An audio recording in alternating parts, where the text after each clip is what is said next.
E quem está aqui com a gente, olha só, vou apresentá-la então para ela vir aqui, colocá-la na tela, a Júlia Soupin, ou Soupin, ela vai me corrigir aqui, tá? Se eu estou pronunciando corretamente o sobrenome dela. Ela é cineasta, diretora audiovisual e militante comunista do Rio de Janeiro. Tem 26 anos e acredita no cinema como ferramenta de disputa política, preservação da memória e construção de futuros coletivos. Ela cursou estudos de mídia pela Universidade Federal Fluminense, pela UF, e direção cinematográfica pela Escola de Cinema Darcy Ribeiro, desenvolvendo uma pesquisa autoral atravessada por questões de classe, território, trabalho, afeto e estética popular. Ela é cofundadora da Mid Filmes, produtora independente que atua entre o mercado e o cinema autoral. E com esta produtora, ela realiza filmes, vídeos institucionais, campanhas e registros de processos culturais. Ela também atualmente está organizada pelo Centro Zóia Prestes de Educação Multidisciplinar, onde ela trabalha na construção coletiva de um documentário sobre os 100 anos da Coluna Prestes, dirigindo por integrantes do movimento. É um projeto que propõe releitura popular e militante desse marco histórico, costurando passado e presente a partir das vozes de quem luta. Ela tem um canal no YouTube e também outras redes sociais. Eu conheci a Júlia, inclusive, pelo algoritmo, né, YouTube, do Instagram. E teve uma pessoa que me recomendou ela, aliás, mais de uma, falou: chama a Júlia para a Cultura Brasileira, porque ela tem tudo a ver com o programa, e tem mesmo, e a gente vai trocar ideia, vai conversar. E nos canais dela, ela produz e compartilha vídeos ensaísticos sobre cinema, política e território, reflete sobre cultura e o entretenimento como arenas centrais na batalha ideológica por soberania nacional, acesso à cultura e ao lazer, disputa narrativas com os projetos hegemônicos do capital e aposta na construção de imaginários contra-hegemônicos revolucionários. Devidamente apresentada, Júlia, boa noite para você, seja bem-vinda aqui ao Cultura Brasileira, ao Farol Brasil. Muito obrigada por atender o meu convite e estar aqui com a gente. Que isso, Thalita, o prazer é todo meu. Eu estou muito feliz com esse convite, com esse espaço que a gente vai ter para conversar sobre cinema, sobre a nossa visão enquanto esquerda radical dentro dessa área da cultura como um todo. E é um prazerzão de te conhecer e poder conversar com você. Maravilha. E a minha primeira pergunta, eu acho que de alguma forma na sua apresentação já está um pouco respondida, mas eu queria te ouvir. Por que você escolheu o cinema como profissão, como uma arena de luta, inclusive? O que te levou a ir para essa área?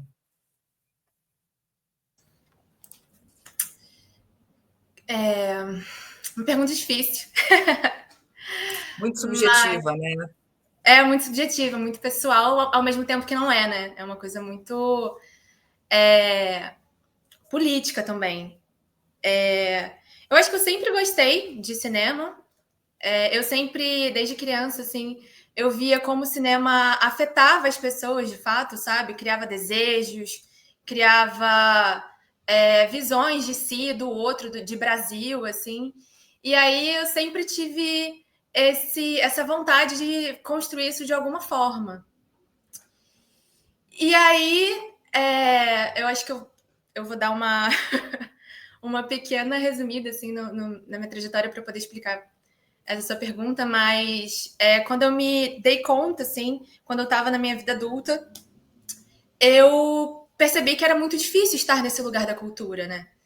É muito desafiador, é um lugar muito precarizado e tudo mais. E eu tentei fugir de todas as formas possíveis, porque realmente é complicado e tal, mas ao longo da minha vida, quando eu fui me politizando, quando eu fui entendendo o que eu acreditava, porque, como você disse, eu sou também uma militante comunista,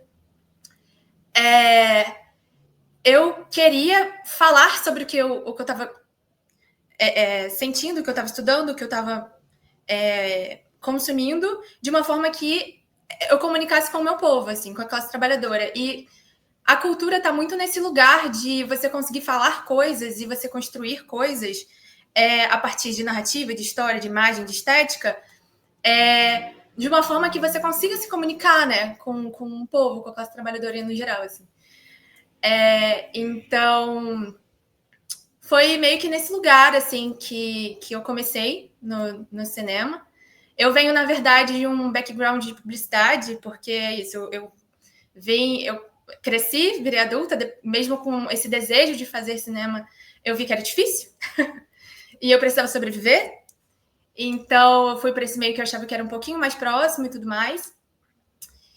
E foi nesse lugar que eu descobri que o meio da cultura, o meio da publicidade, o meio do cinema, ele é muito cooptado pela lógica neoliberal, né? Sim. Mas você tem na sua família comunistas, já tem no seu histórico partir dessa questão de consciência de classe, ou mesmo gente progressista de esquerda? Esse movimento seu, ele foi no seu processo de formação teórica, dentro da graduação, que te levou a fazer esse entendimento, ou foi a partir, inclusive, de um filme, ou alguma arte que te afetou e foi te dando os gatilhos, os estalos todos, aí isso foi levando você um pouco a ter esse entendimento? Cara, esse é um bom ponto, Thalita, porque eu acho que, na verdade, o que mudou, assim, o meu olhar sobre a vida, assim, como um todo, foi ter estudado numa universidade federal, assim. Eu acho que é sempre uma coisa que eu gosto de pautar, porque ela está sendo atacada por em vários cantos, assim, mas foi lá que eu tive o primeiro contato com política e, enfim, com pesquisa, com produção cultural mesmo. E aonde eu pude, através do contato com outras pessoas, né, com bagagens diferentes e tudo mais, e com projetos que estavam sendo construídos lá dentro, consegui entender que eu podia também, apesar de ser uma pessoa que precisa trabalhar para sobreviver, né? E, tipo, sou da classe trabalhadora também, podia fazer cultura, porque eu acho que também tem esse lugar de, principalmente o cinema, ser um campo muito elitizado, porque é muito difícil você entrar, equipamento é muito caro, tecnologia no Brasil é muito, muito cara. Então, existem várias barreiras de entrada para você começar a fazer filmes de fato, apesar de hoje em dia ser um pouco mais tranquilo e tudo mais, mas ainda assim, filmes que a gente acha que vão ser reconhecidos por causa. Assim, por. Principalmente. Como é que é a palavra? A gente entende que para entrar nesse mercado a gente precisa ter equipamento, entendeu? Além de contato e tudo mais. E É uma aí. bolha, né? Assim, o cinema. Eu entendo o que você quer dizer, porque no jornalismo, eu comecei no jornalismo e hoje eu estou na história, né? Então eu transito entre essas duas áreas. E há 18 anos, quando eu entrei na faculdade de jornalismo, as universidades, inclusive, tinham uma outra realidade, né? O processo mudou bastante 18 anos para cá.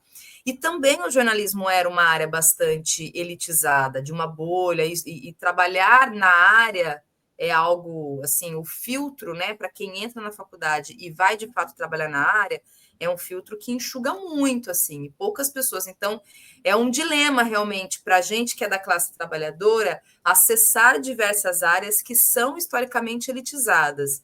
É um dilema, é uma angústia, porque a gente quer fazer, a gente quer. E a gente entra em lugares que muitas vezes não são para a gente, né? A gente tem que ficar pedindo licença. Eu acho que é um pouco desse movimento, assim, que talvez é o que você está falando, né? Sim, sim, exatamente nesse lugar, assim. E você ultrapassar isso é um pouco difícil, assim, sabe? E eu acho que a UF, enfim, onde eu estava falando, tipo, a Universidade Federal, esteve nesse lugar para mim, de me dar outros acessos, me mostrar outras possibilidades. E também conseguir ter contato com outros cineastas e outras pessoas, trabalhadores da cultura, que estão conseguindo, de certa forma, ir para frente com seus próprios corres, sabe? Aos trancos e barrancos, porque é isso, a nossa realidade é bem precarizada mesmo, porque é uma área que acaba vivendo de projeto, né? Então, é uma forma. É difícil, assim, a gente nunca sabe como é que vai ser o mês seguinte, mas é por isso, inclusive, que a gente tem que falar de política nesse meio. E aí, é por isso que eu acho tão legal o seu trabalho aqui no Cultura Brasileira para falar na nossa visão enquanto esquerda radical, né, nesse meio da cultura, e divulgar os artistas independentes enfim, e a arte da classe trabalhadora, que realmente é a maior parte da produção de arte e cultura no Brasil. Mas acho que é Júlia, isso. eu vou, antes de fazer a próxima pergunta, eu tenho um vídeo seu que me chamou bastante atenção. Aliás, os vídeos da Júlia são ótimos, viu, gente? Vou até colocar o link para vocês da página dela. Acompanhem, que é muito bom. E eu vou colocar primeiro o vídeo e aí depois eu quero te ouvir. O vídeo é esse aqui, olha só. Bom não é o que mais importa. Todo mundo sabe que ser artista hoje é difícil pra caramba. E não só por grana ou porque é um mercado ingrato. Um dos grandes problemas tá na lógica que empurram pra gente desde sempre, a do gênio solitário. É interessantíssimo pra eles quando a gente acha que é tudo uma questão de talento ou mérito individual, quando na real a arte sempre foi coletiva, atravessada por contexto histórico, grana, acesso à tecnologia e estrutura material no geral. E essa ideia é inclusive uma ferramenta fundamental pro neoliberalismo precarizar e isolar o artista enquanto trabalhador. E tem muitos exemplos disso, mas um recente é o diretor queridinho do momento, Yorgos Lanthimos, considerado genial por pobres criaturas, quando na verdade esse jeito quase surrealista de fazer cinema não é só dele, mas sim de vários realizadores que fazem parte do movimento do cinema grego chamado de Estranha Onda Grega, que surgiu a partir da crise financeira da Grécia. Mas essa parte ninguém vende, porque falar dessa criação comunitária na arte é contra tudo que pregaram pra gente até então. Porque o gênio solitário faz uma coisa muito conveniente pro sistema, naturaliza a precarização com a desculpa do mérito. O artista vira gestor da própria marca. Hoje, você não só cria, você divulga, vende, negocia, faz contrato, paga anúncio, tudo sozinho. O sonho virou business, virou criação de conteúdo. E se você falha, a culpa é só sua. E o pior, essa precariedade virou estética, virou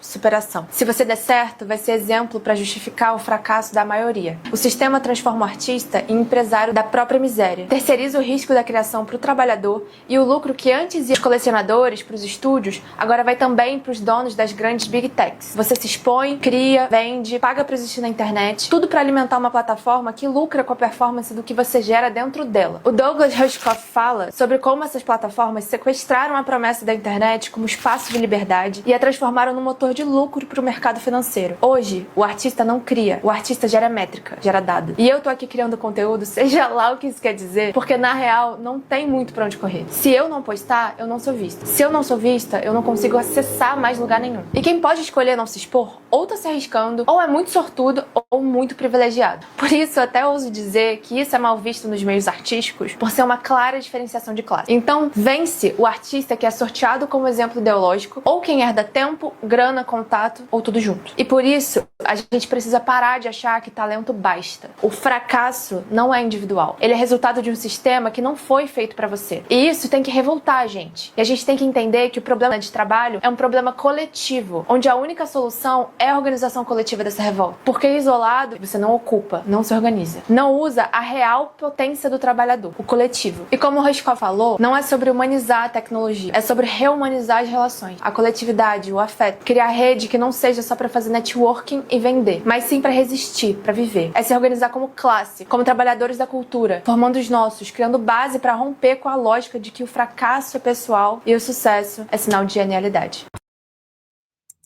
Muito bom esse vídeo, Júlia. Antes de mais nada, você gostou de Pobres... Opa, tirei ela aqui, desculpa. Antes eu ia tirar o vídeo, tirei você. Antes de te perguntar, te ouvir sobre o tema do vídeo, queria só saber se você gostou de Pobres Criaturas.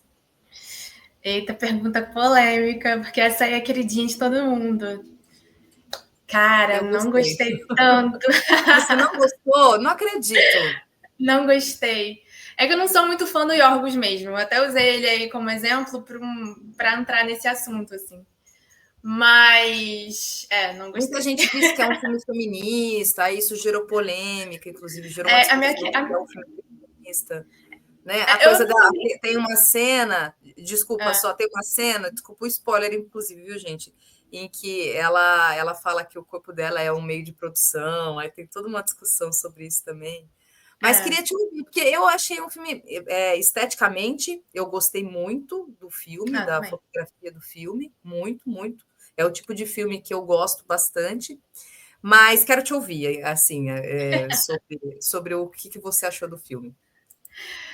Então, eu acho que eu não sei mais se eu não gostei do filme. Tipo, eu tenho certeza que eu saí do cinema e eu não gostei muito de como é que foi abordada a questão da prostituição e tudo mais. Eu achei muito insensível, assim. Ou se eu desgostei mais do filme por causa da repercussão, assim, porque ele foi muito usado como esse grande filme feminista e tudo mais. Eu acho que tem pontos muito positivos na narrativa e tal. Mas eu não gostei muito, não. Da fotografia, sim, eu acho que tem vários experimentos assim, estéticos super legais, né? Mas, enfim. É um jeito diferente de fazer cinema, né? De falar de assuntos sociais diferente. Interessante. Sim, agora o tema em si, né, assim, o que eu quero muito te ouvir, que você aborda muito bem nesse vídeo, é sobre a arte ser coletiva e esse apontamento, esse questionamento que você coloca sobre essa ideia de gênio solitário, que não é uma coisa, inclusive, apenas do cinema, né? Isso carrega muito dentro da ideologia neoliberal, né? Dos gênios solitários, esses donos das big techs, donos de grandes empresas como gênios, né? Dono da Apple, dono da Microsoft, enfim. Mas eu queria te ouvir como que você avalia nesse sentido, assim, como a arte, e isso precisa ser defendido do ponto de vista dela ser coletiva, ser um processo, aliás, ser o resultado de um processo de construção de muitas mãos. Ou seja, são muitos trabalhadores que estão produzindo aquela arte, né? Então, eu queria te ouvir nesse sentido, como é que você pensa dessa forma? Uhum. Então. Eu acho que existe um discurso em cima das pessoas que fazem arte, das pessoas que fazem cultura, que é muito voltado a quem faz sucesso, quem se desponta foi um gênio, sabe? Como se fosse completamente descontextualizado da história, do contexto histórico, de fato, do acesso material,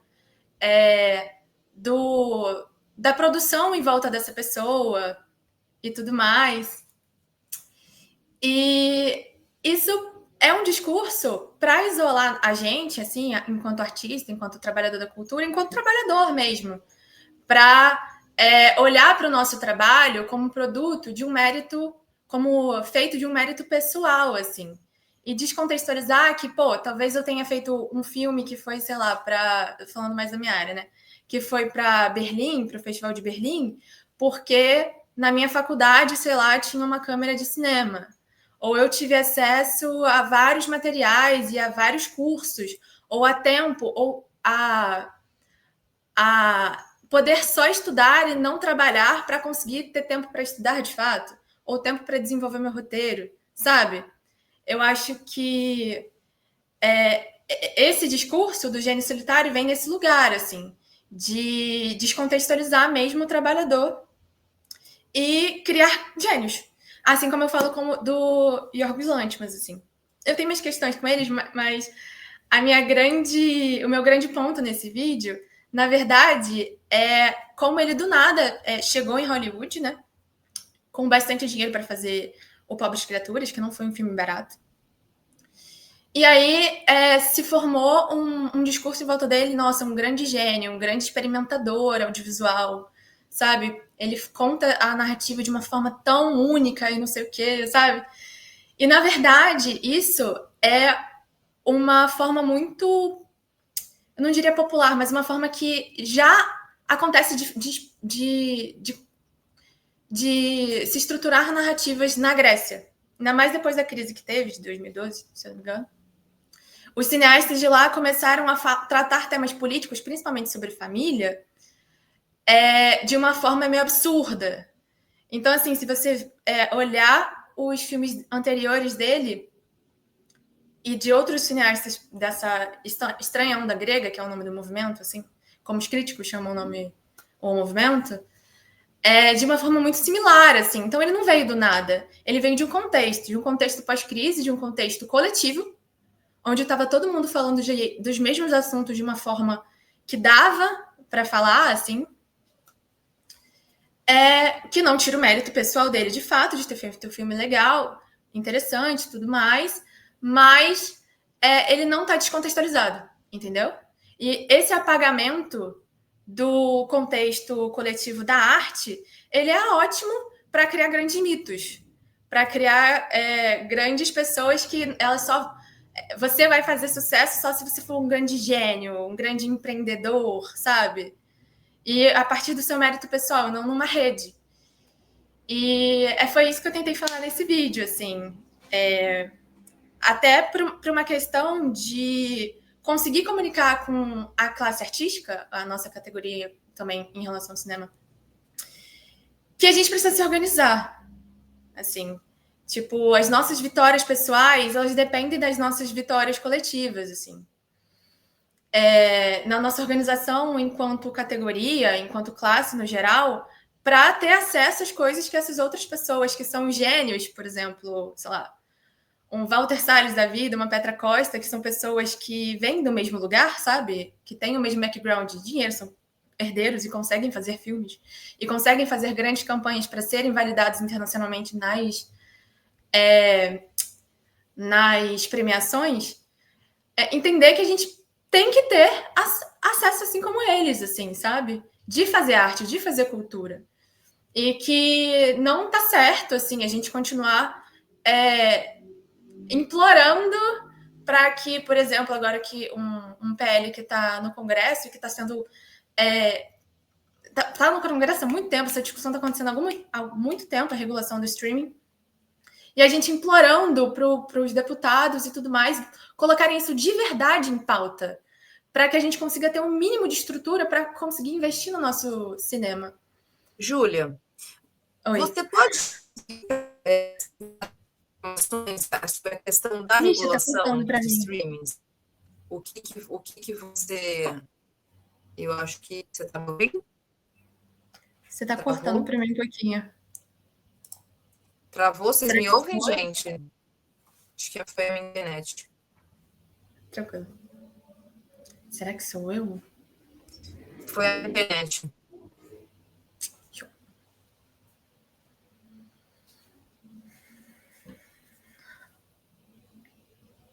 Mas você falou para falar sobre a regulação do streaming, né? Isso, você está me ouvindo? Vocês estão me ouvindo? Eu estou te ouvindo agora, eu só não tô. Se sua imagem só está um pouquinho gravada. Ó, então eu vou pedir para você comentar, eu vou sair e entrar novamente, tá bom? Rapidamente. Fechou, tranquilo. Que é a minha internet, eu acho. Tranquilo. Sobre a regulação dos streamings, que é uma pauta super importante agora para a gente do cinema e do audiovisual como um todo. Os streamings estão aqui no Brasil faz mais de uma década, se eu não me engano, 13 anos, assim, e até hoje eles não foram regulamentados, eles não pagam o Condecine, que é o nosso imposto sobre... É o imposto que toda pessoa que faz um filme, uma série, um programa de TV paga para ser reinvestido no audiovisual. Então, esse Condecine, que tipo, se eu fizer um filme eu vou pagar, vai para o Fundo Setorial do Audiovisual, que é o FCA, que serve para fomentar o audiovisual de volta. Então, é meio que um ciclozinho para que a gente consiga ter editais, investir nos nossos artistas independentes, fazer curtas, longas, enfim, produzir audiovisual. E os streams não pagam isso. Só que... Você conseguiu? Voltei. Tranquilo? Pode seguir. Eu estava falando sobre os impostos, o Condecine sobre os streamings que não pagam isso. Até hoje, mesmo estando há mais de uma década aqui no Brasil, na América Latina e tal. E, enfim, eles não pagam isso, diferente de todas as empresas, diferente de todas as produtoras no Brasil, ao mesmo tempo que usam o nosso trabalho artístico. Eles usam nossa força de trabalho artística e não reinvestem nela. Então, eles contratam nossos roteiristas, eles contratam nossas produtoras, fazem filmes, muitas vezes originais, né? E detêm esses direitos autorais dessas obras, ou seja, o trabalho dos roteiristas brasileiros, o trabalho das produtoras, agora é propriedade intelectual da Netflix, da Prime, da não sei o quê, não pagam imposto sobre isso e o lucro vai inteiramente para os países estrangeiros, assim. Então, é uma situação assim, muito precária que, inclusive, eu acho que a gente, enquanto esquerda radical, Thalita, agora voltando nesse papo, eu acho que é uma grande oportunidade da gente se aproximar dos trabalhadores da cultura, especialmente do audiovisual como um todo, assim, para mostrar que a gente está do lado deles, sabe? Porque o que a gente tem visto é que a galera os trabalhadores da cultura são de esquerda, geralmente, mas são cooptados muito por essa ideia liberal de ser empreendedor, como eu falei, porque a gente trabalha como freela, como faz um bico aqui, um bico ali, e aí eles acreditam nessa esquerda liberalzona e tal, que nunca vai colocar eles como prioridade dessa forma. A gente está vendo agora com esse PL no Congresso, onde ele está tramitando, faz uns 6 anos que a gente está no debate de regulação do streaming.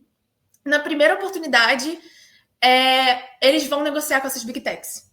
Essas Big Techs, inclusive, agora tem uma associação, que é a Streama, a associação dessas Big Techs, acho que é Globoplay, Disney+, Netflix e algumas outras mais, Prime, para fazer lobby no Congresso, para essa regulamentação ou não acontecer, como não aconteceu até hoje, ou eles pagarem um imposto baixíssimo. Tem uma newsletter muito boa, Thalita, que eu acho que eu vou deixar aqui de indicação para a galera que curte esse assunto, que se chama Simplificando o Cinema.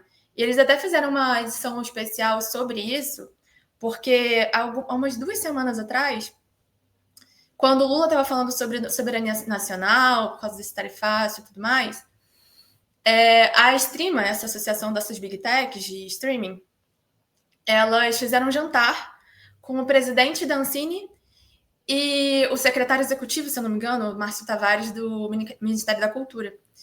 E aí a gente teve acesso ao que foi dito nesse jantar, assim, e foi um grande lobby para que essa regulamentação não passasse. O que a gente está pedindo, enquanto trabalhadores, enquanto organizações, tem até um movimento que é o movimento VOD 12, é exatamente esse 12% de taxação em cima do faturamento bruto dessas Big Techs para o Condecine, para voltar para a gente alguma coisa, algum lucro desses projetos que são feitos aqui, com a nossa mão de obra, com o nosso trabalho artístico, e não voltam nada para a gente. Vai tudo para fora.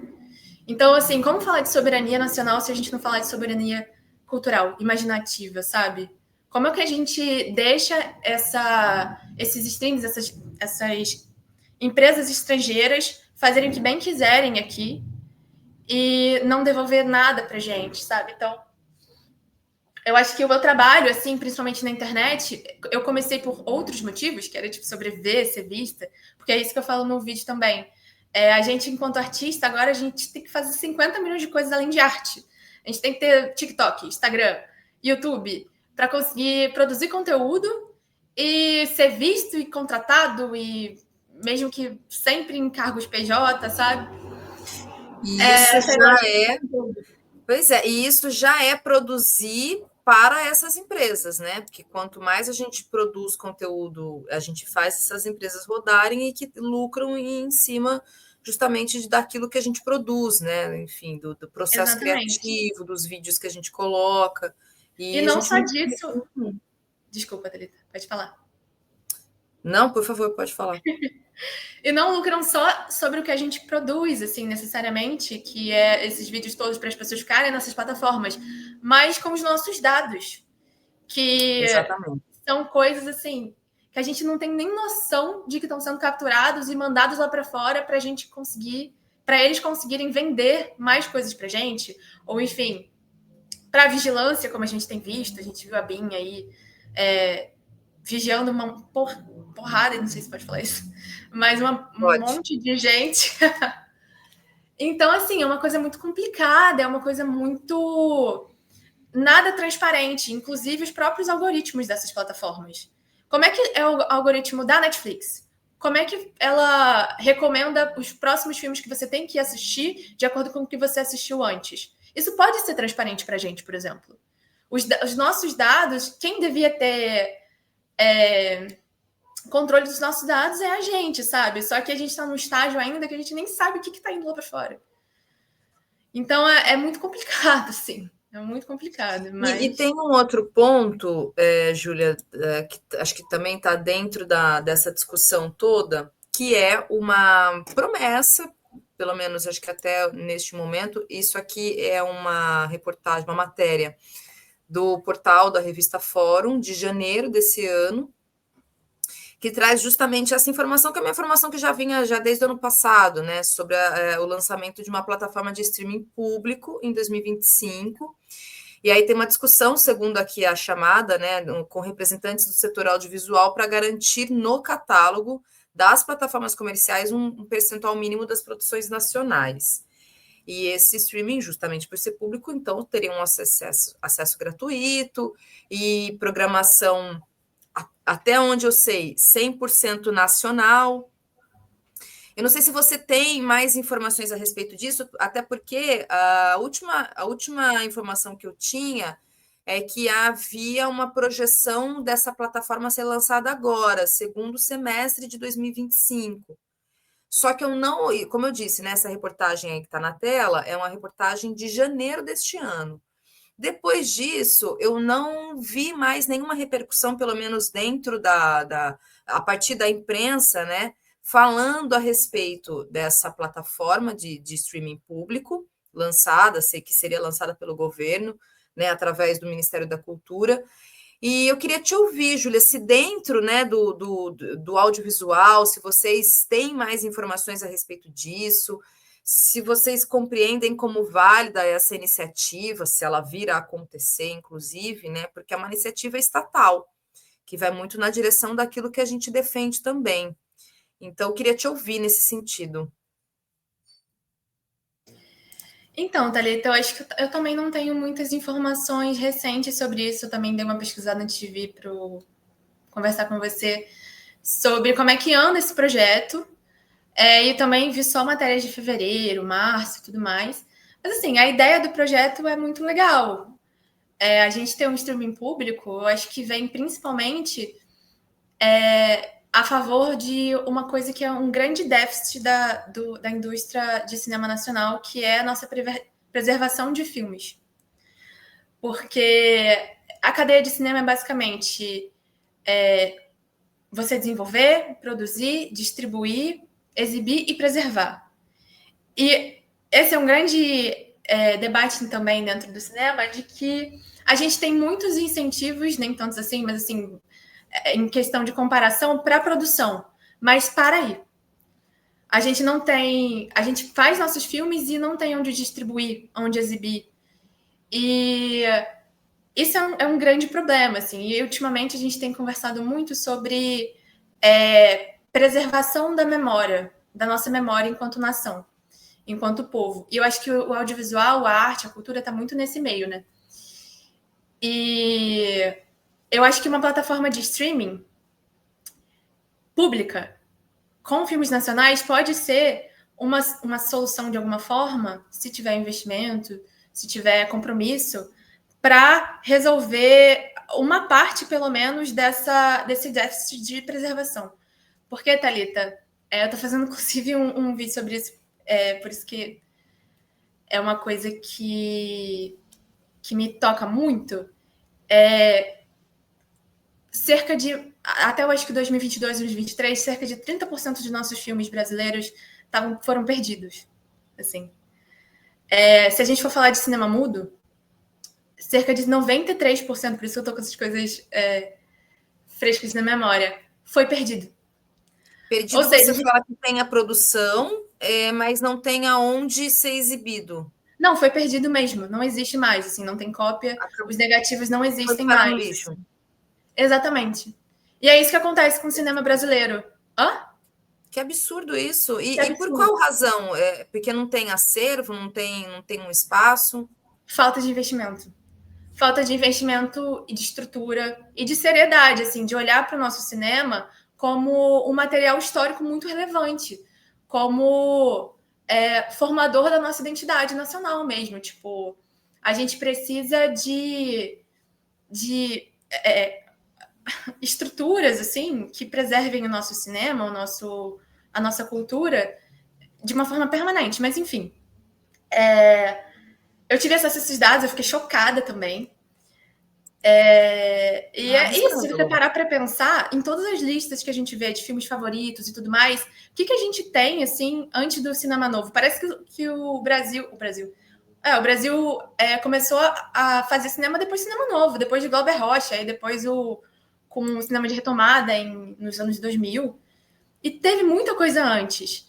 Inclusive, eu vi um curta recentemente que se chama Dois Nilos e fala sobre a história de um diretor de fotografia do cinema marginal, o Afrânio Vital. E nesse curta, eles estavam falando sobre o quanto o Afrânio Vital, o próprio diretor de fotografia dos filmes, não tinha mais as cópias dos próprios filmes.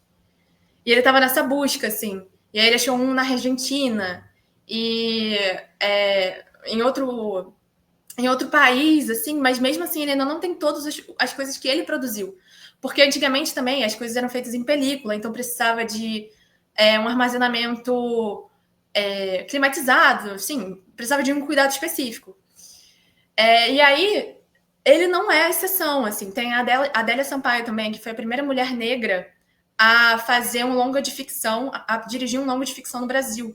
E os negativos dela, Masters, que estavam na Cinemateca do Rio de Janeiro, sumiram, desapareceram. E não se teve justificativa em relação a isso até hoje, assim.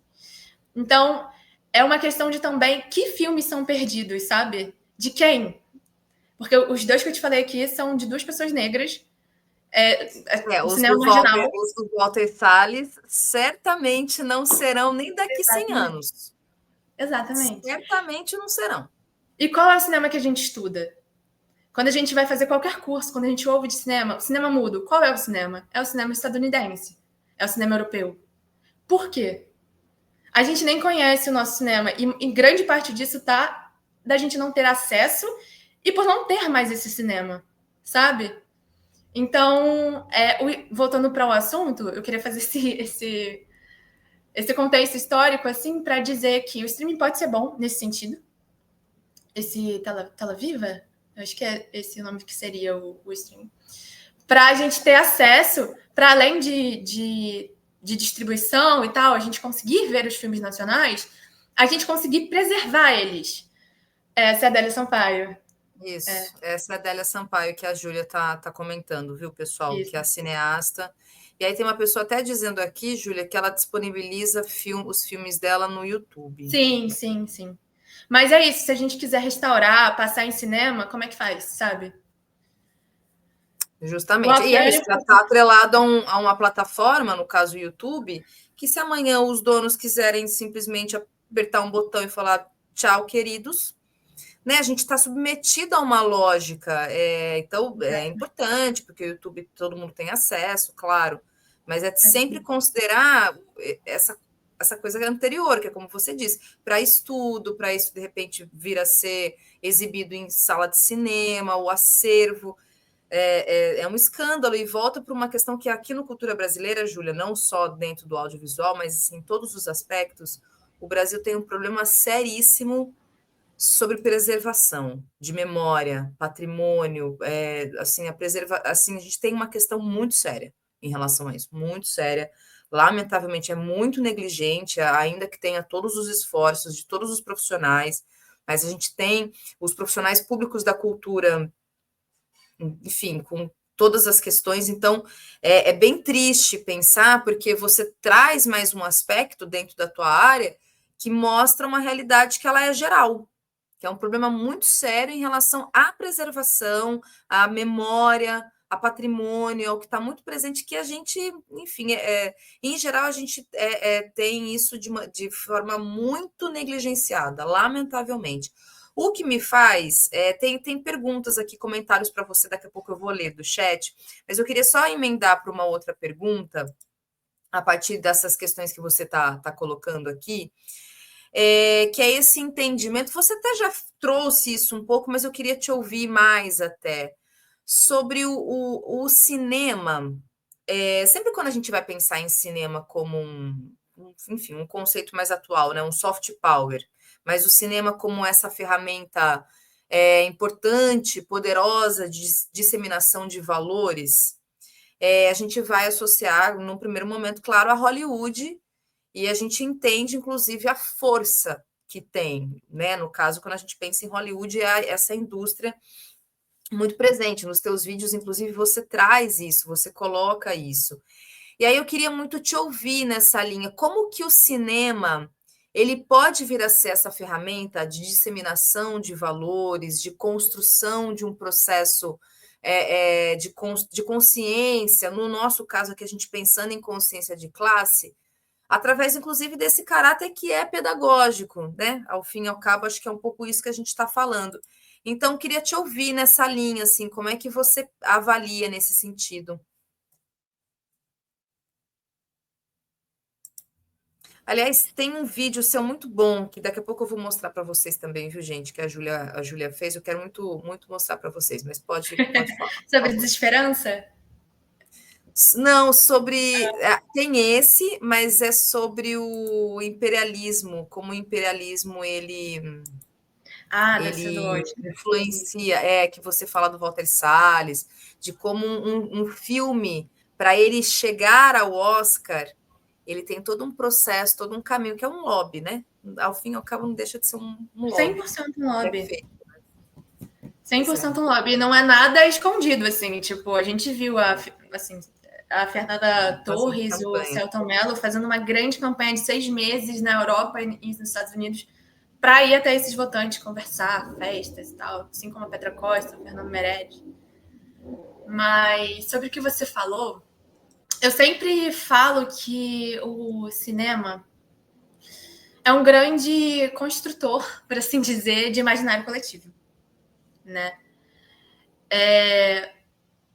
Porque eu acho que a arte como um todo, né? Tanto a literatura, quanto a música, quanto o cinema, eles, através das histórias, através das imagens, eles mostram o que é bom, o que é ruim, o que é bonito, o que é feio, o que tem valor, o que não tem.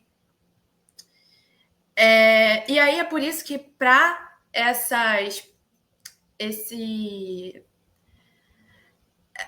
o mercado de Hollywood, para as distribuidoras estadunidenses, é tão importante eles estarem aqui no sul global. Porque é a partir, assim, de uma forma exploratória mesmo.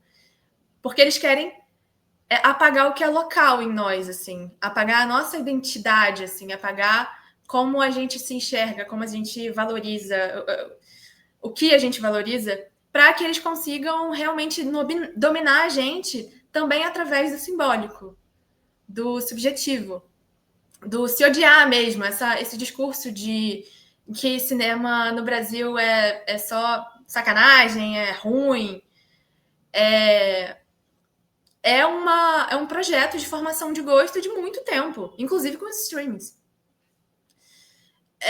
E é isso que a gente precisa, assim, de noção do governo, assim, porque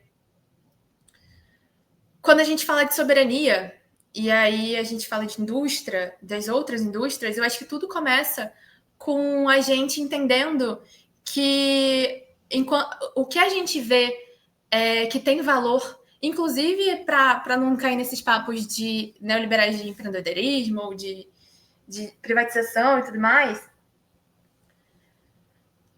é uma construção forte de identidade, assim, nacional, sabe? E isso é feito através da cultura. E eu acho que é assim que eu olho, assim, para o meu trabalho, para o meu ofício.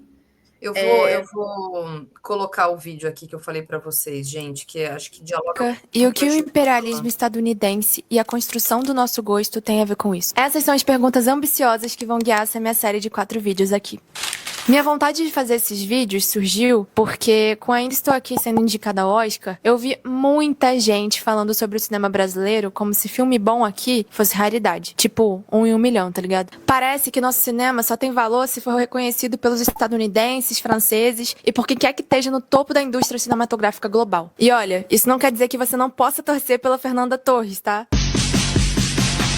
Todo mundo pode Mas a gente precisa entender e discutir esses e tantos outros fatores que regulam o que é considerado boa arte e o que não é. Porque no fim das contas, existe uma estrutura econômica do entretenimento que define o que a gente assiste, molda o que a gente deseja ver e viver, além de impor quais histórias merecem ser contadas.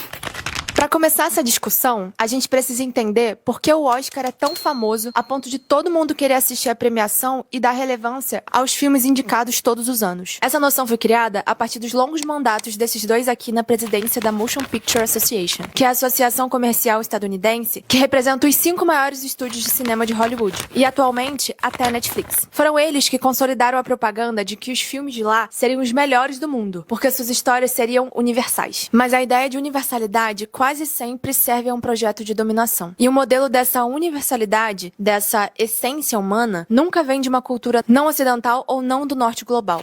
E isso funciona como uma bomba cultural, que Ngugi wa Thiong'o descreve como algo que aniquila a crença de um povo em seus nomes, nas suas línguas, em seu entorno natural, em sua tradição de luta, em sua comunidade e capacidades e, por fim, em si mesmos. É mais ou menos o que a gente chama aqui de complexo de vira-lata, complexo de vira-lata, complexo de vira-lata, complexo de vira-lata.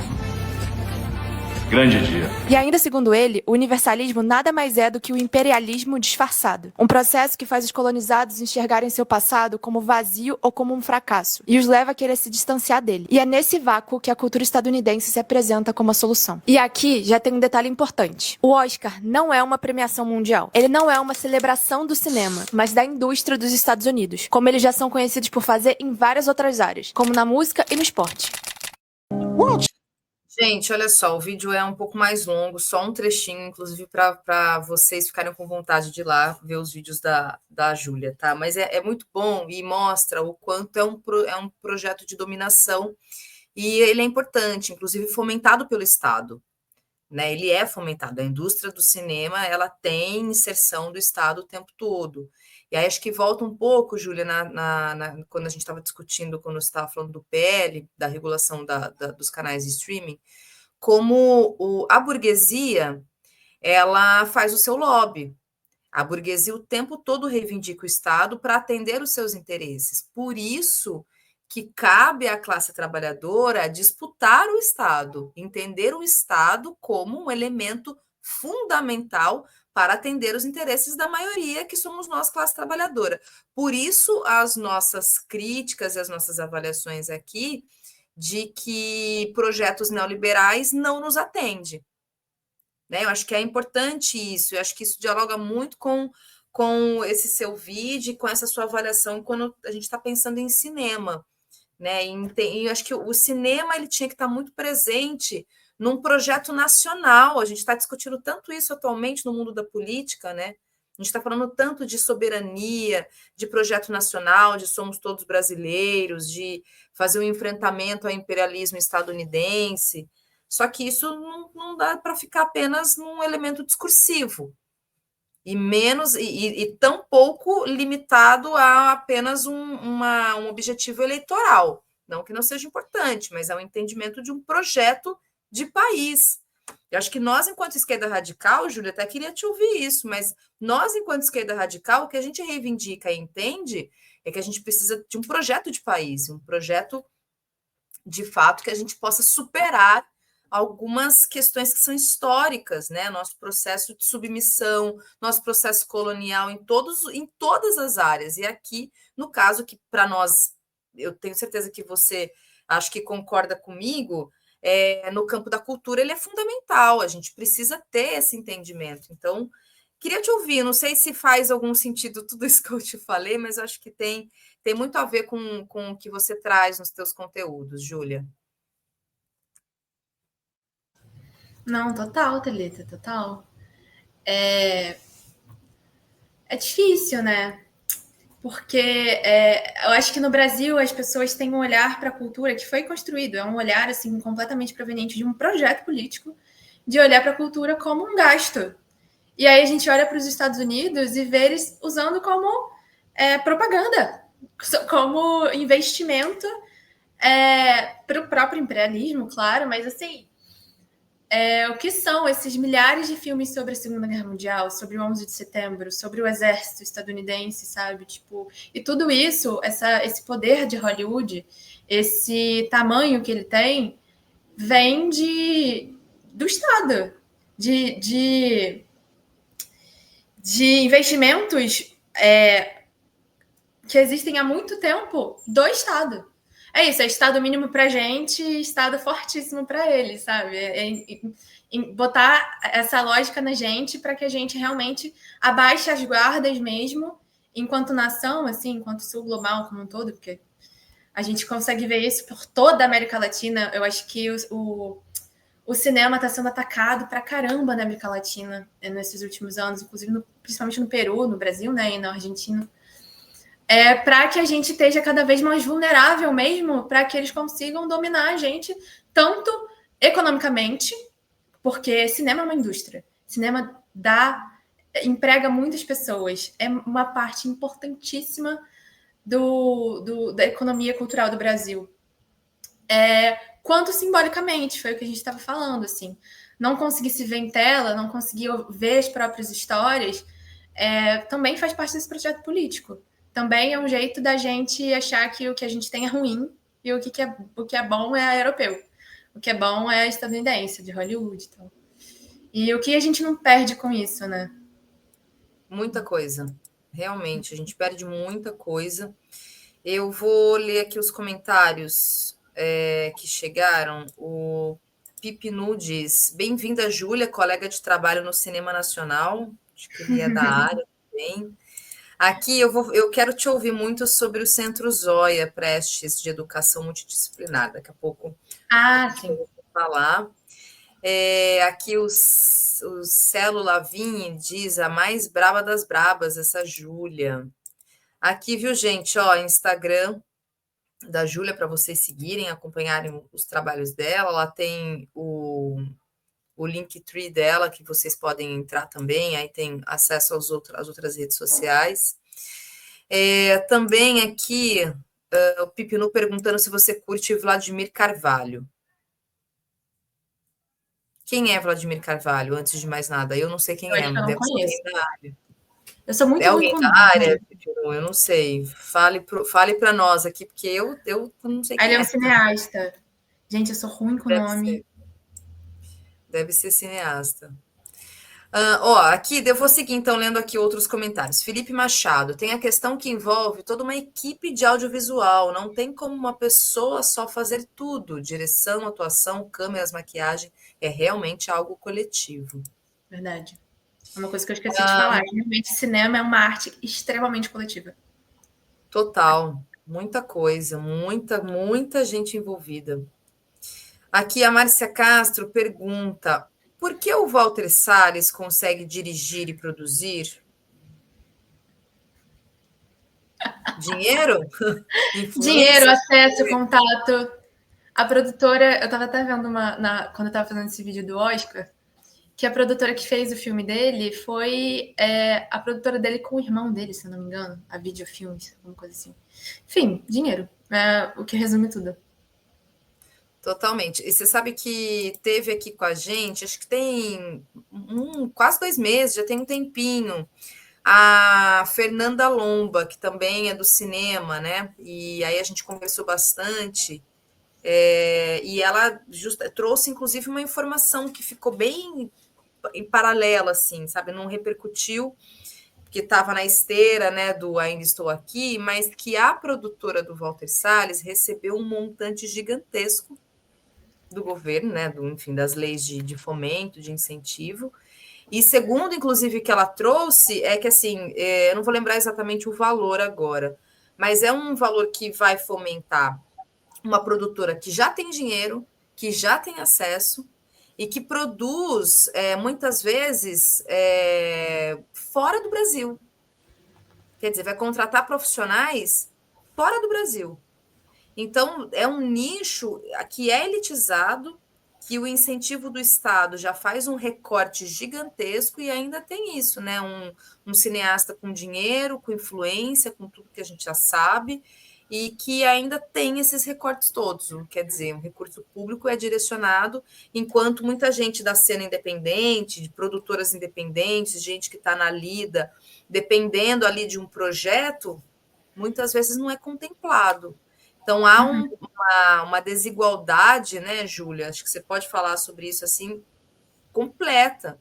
Tem grandes produtoras que estão sempre sendo ali respaldadas pelo Estado, enquanto a cena independente passa por, sim, tá aqui, ó, para conseguir um projeto e ter que se virar nos 30, né?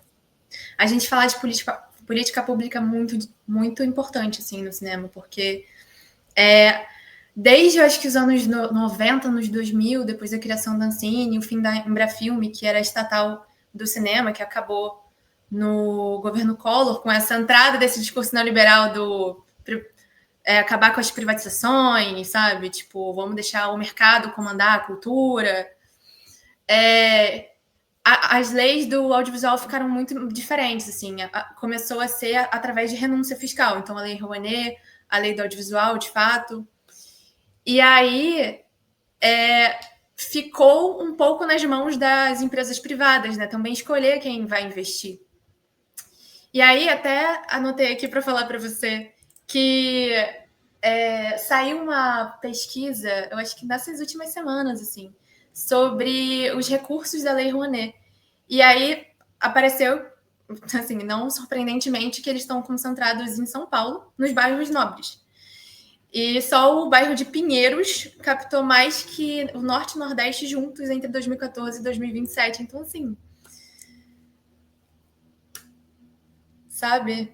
Ó, eu gente vou te tem que falar, também pensar como é que é a distribuição.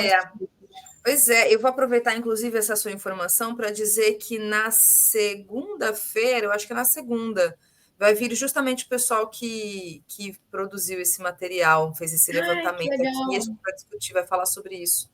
Que eu trouxe esse relatório que saiu, que é isso, é um absurdo completo, e aí a gente vai discutir, vai falar sobre isso, que é muito importante quando a gente está pensando em leis de fomento para a cultura, né? Em projetos de fomento para a cultura. Muito importante para apontar essas desigualdades todas. Aqui também, olha só, a Mônica Gonçalves está perguntando para você, como é para uma mulher trabalhar nesse meio? Rola muito preconceito? Cinema é uma área ainda muito dominada por homens, assim, um meio muito masculino, né, Júlia? Muito masculino.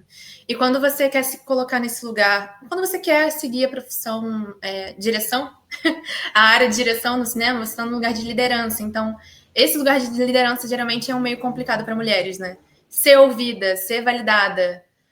Eu sinto que eu tenho que me provar 50 mil vezes mais do que qualquer homem em set, em qualquer homem, até assim, em trabalhos menores, para conseguir ser realmente ouvida, assim. Eles entenderem que eu tenho autoridade, tipo, eu sei do que eu tô fazendo, sabe? É complicado, assim. Bem complicado. É o machismo que atravessa em todos os lugares, né? Isso aí, lamentavelmente, sobretudo os espaços de liderança, né? Porque como é um lugar de privilégio, quem está sentado em cima do privilégio não quer sair de cima. É um espaço de privilégio. Quando você tem uma maioria, historicamente, né, existe um processo ali muito, muito real de gênero destacado, é um lugar de privilégio. E aí disputar isso significa que muita gente vai ter que olhar para esse lugar de privilégio. Eu costumo brincar, inclusive, Júlia, que o machismo, ele inclusive premia a mediocridade, porque muitas vezes há muitas profissionais mulheres que são incrivelmente mais talentosas, que têm muito mais experiência, que têm currículos incríveis, e muitas vezes não estão nesses lugares porque há uma questão realmente de gênero, né? Há uma hierarquização e lamentavelmente, né? Lamentavelmente que a gente tem, e é justamente nesses lugares, assim, em cargos de liderança, cargos de decisão. Então, é isso. É um enfrentamento que a gente faz mesmo, e muitas vezes tem que meter o pé na porta, sabe? Que é difícil, muito difícil. E aqui, olha só, quem mais também aqui fala conosco? A gente conversando contigo, na verdade. O Pipinu falando, né? Tem muitos colegas profissionais sofrendo com a falta de editais e de polos cinematográficos. Fernando Leão dizendo que já está seguindo você no YouTube. Ela tem um canal no YouTube também, viu, gente? O Runny Boy diz o seguinte: não estou mais acompanhando o universo Marvel, mas vi alguns camaradas falando de mensagens sionistas nos filmes. Procede isso?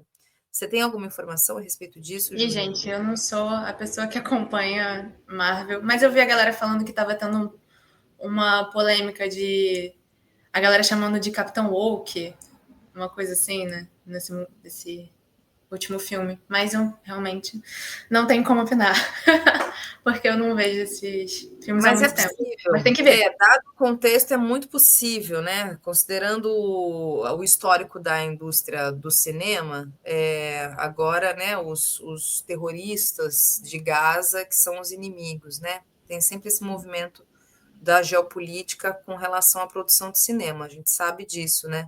A produção dos vilões ao longo da história do século XX nos mostra o tempo todo, né, Júlia? Olha só, eu queria te perguntar uma coisa. Queria saber um pouco mais da sua militância comunista, do seu entendimento como ser comunista, e aí emendando para você comentar do Centro Zóia Prestes de Educação Multidisciplinar, que é um lugar onde você milita, né? Que você faz um trabalho também. Então, fala um pouco o que é, inclusive, esse espaço e o seu entendimento mesmo como atuação, como comunista nesse lugar e como um todo mesmo. Então, eu milito no meio comunista faz pouco tempo. Eu comecei no cinema antes disso. E foi através da UF, assim, do cinema, que eu comecei a entrar em contato com o discurso de esquerda. E aí eu fui muito cooptada também por esse discurso liberal, assim, que entende até certo ponto a realidade, assim, entende que o problema é o capitalismo de várias coisas, a gente está sendo precarizado por causa do capitalismo, e aí tem alguns discursos sobre decolonização e tudo mais, mas eu sempre senti que parava aí, sabe? Não tinha uma perspectiva de futuro, não tinha alguma solução para nada, era sempre um estado muito desmotivador, um lugar muito derrotista mesmo, sabe? Apesar de esquerda, assim. Foi por isso até que eu comecei a fazer o conteúdo na internet. O primeiro vídeo foi sobre isso, foi Desesperança e Cinema. E aí eu comecei, através da internet mesmo, a ter contato com o discurso da esquerda radical. Com o Jones, com o Ian Neves, com o João Carvalho. E aí eu fui começando a ganhar essa consciência, assim, política e tudo mais. E nesse movimento de começar a postar vídeo na internet também, como uma forma de conseguir me sustentar nesse meio artístico, porque é isso que a gente conversou mais cedo, tipo, a gente tem que agora estar nesse lugar de ser criador de conteúdo. Mas eu não conseguia fazer isso de forma que não fosse política. E através dessa criação de conteúdo, eu comecei a conhecer outras pessoas do meio, assim, isso me levou para vários lugares legais. Comecei a desenvolver mais a minha noção de comunista, até pesquisando, assim, para os vídeos e tudo mais. E aí eu conheci o CESPEM, que é o Centro Zóia Prestes de Educação Multidisciplinar, que é uma frente de massas da Soberana. E, enfim, a gente começou a fazer alguns projetos juntos, eu comecei a militar por lá. E agora estou organizada nessa frente de massas que, na verdade, tem como objetivo organizar professores e profissionais da educação no geral, porque a gente entende que os professores e os profissionais de educação, eles estão num lugar, assim, numa instituição, que é a escola, que é... Ixi, mó barulhão. Que é usada como ferramenta para também, assim como a arte, a cultura, para criar imaginário, para mudar a narrativa, fazer pessoas serem esquecidas, fazer coisas serem esquecidas e outras coisas serem lembradas. Assim. E aí, a ideia do CESPEN é isso, assim, tentar organizar os professores para que eles tenham um espaço para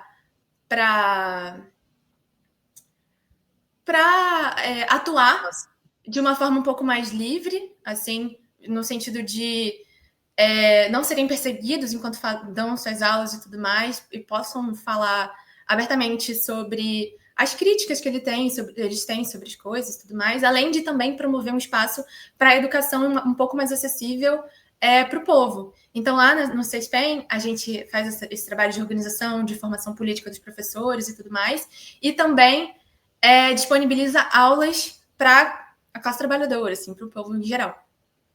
E os professores são remunerados por isso. A gente... Fica onde, Júlia? É online, é online. São aulas online. São online. online. Exatamente. E a gente é 100% financiado por financiamento coletivo. Então, pelo Apoia-se, inclusive eu convido todo mundo a conhecer o CESPEN, dar uma olhada, apoiar. E a gente, esse ano, começou um cursinho popular, também online, com aula todos os dias da semana. E no sábado, com um aulão de temas variados sobre redação e matemática. E é um projeto muito bonito, assim. Tá sendo muito legal ver as pessoas conseguindo, enfim, ter acesso a um cursinho e ver os professores podendo ser remunerados de forma justa, assim, pelo trabalho, terem mais liberdade para as coisas e tal. Enfim, e aí estou organizando no CESPEN. Muito bom, gente. Sigam aqui a página do CESPEN, tá o endereço para vocês. E aí, para a gente ir terminando aqui a nossa conversa, eu queria te ouvir das tuas preferências, assim, seus diretores favoritos, seus filmes favoritos, assim, o cinema para você, assim, um cinema ideal, assim, que você dentro, né, daquilo que você acredita, como é que você vislumbra, assim, e dá dica de filme para gente, enfim, de série também, o que você gosta, que você pode indicar para gente. Cara, o que eu posso indicar é vocês irem atrás de um outro cinema. Sim.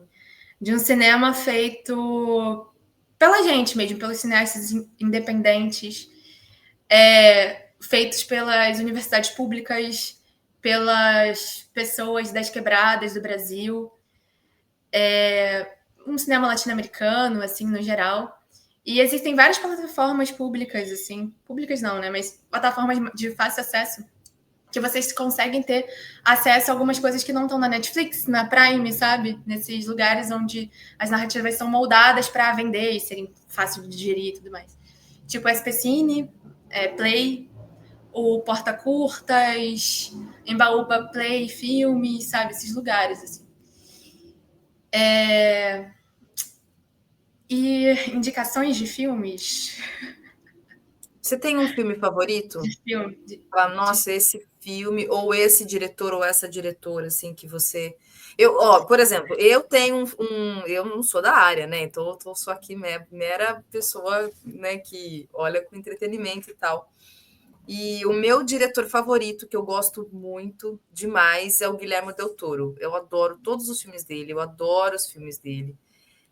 Gosto dessa relação do eu adoro coisa de fantástica, magia, sabe, essa coisa do mundo fantástico, e essa relação que ele faz quando ele constrói junto com contextos históricos. Isso para mim é genial, eu gosto muito dele, gosto de todos os filmes dele, gosto das coisas de terror assim que ele faz. Então, não sei se você gosta, mas queria te ouvir, assim, o que você tem, assim, do seu gosto.